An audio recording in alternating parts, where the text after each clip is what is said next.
Bonjour, ici Patrick Pierrat. Le bulletin Info Bref d'aujourd'hui vous est offert par les solutions RH de Folks. Voici l'essentiel des nouvelles en ce jeudi 30 janvier. Les États-Unis comptent imposer des tarifs douaniers au Canada en 2 temps. D'abord samedi, puis en avril. C'est ce qu'a affirmé Howard Lutnick, le candidat de Donald Trump au poste de secrétaire au commerce, devant un comité sénatorial américain. La première vague de tarifs qui entrerait en vigueur samedi vise, a dit Lutnick, à pousser le Canada et le Mexique à prendre des mesures pour sécuriser leurs frontières. Il affirme que pour éviter ces tarifs, les deux pays doivent mettre fin au trafic de fentanyl vers les États-Unis. La seconde vague de tarifs arriverait en avril et elle serait de plus grande envergure que la première. La grande majorité des dirigeants d'entreprises souhaiteraient que le Canada réplique aux États-Unis.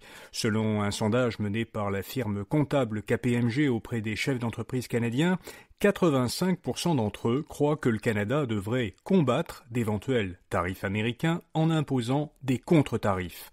La grande majorité des dirigeants souhaitent aussi que le Canada élimine les barrières commerciales entre les provinces, encourage la production nationale et l'achat local, réduise les impôts des entreprises et réforme le système fiscal pour permettre aux entreprises de rester compétitives. La Banque du Canada a abaissé son taux directeur pour le fixer à 3%. Cette baisse de 0,25 points de pourcentage est plus modérée que les deux précédentes, qui avaient été chacune de 0,5 points. La Banque centrale avertit que les tarifs douaniers qui seraient imposés par les États-Unis mettraient l'économie canadienne à l'épreuve.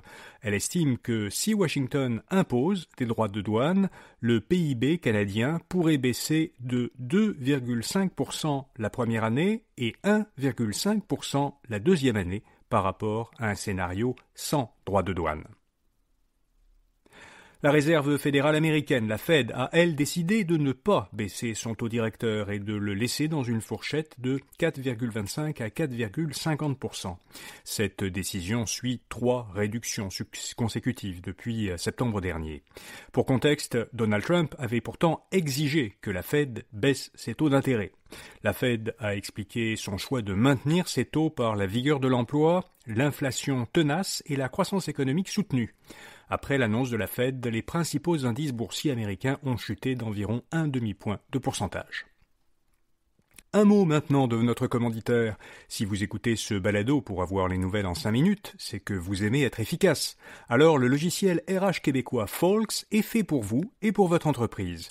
Il vient tout juste de sortir une nouvelle app mobile qui vous permet de gérer rapidement les demandes quotidiennes de vos employés où que vous soyez.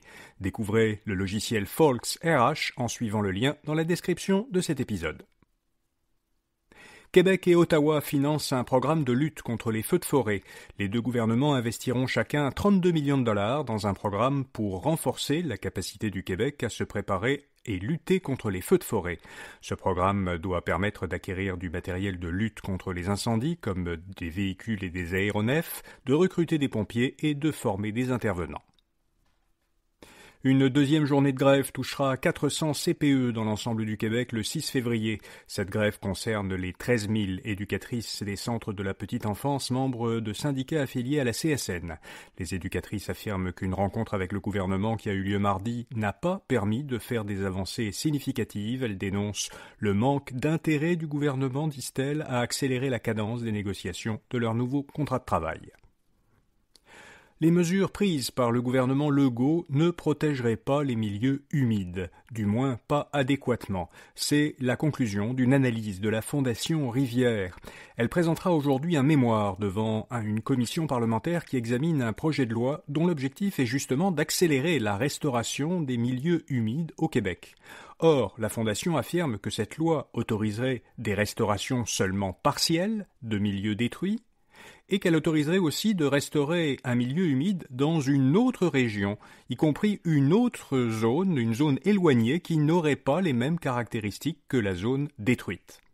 Entre 2018 et 2023, selon la Fondation, 760 hectares de milieux humides auraient été détruits et seulement 30 hectares auraient été restaurés. OpenAI et Microsoft enquêtent sur leur rival chinois DeepSeek. Selon l'agence Bloomberg, les deux entreprises américaines mènent une enquête pour déterminer si certaines de leurs technologies ont été obtenues sans autorisation par un groupe affilié à la start-up chinoise. Elles soupçonnent DeepSeek d'avoir utilisé leur technologie pour créer à très bas coût une intelligence artificielle qui est capable de rivaliser avec les modèles les plus avancés. Et puis le premier album d'Astérix va être traduit en ukrainien. L'ukrainien deviendra ainsi la 120e langue dans laquelle il sera possible de découvrir les aventures du célèbre Gaulois, créé par les Français Albert Uderzo et René Goscinny. Avant cet ajout, Astérix était déjà la bande dessinée traduite dans le plus grand nombre de langues. L'album sortira chez l'éditeur ukrainien Pinzel, qui avait également traduit Tintin en ukrainien. Voilà, vous savez l'essentiel. Bonne journée et à demain matin.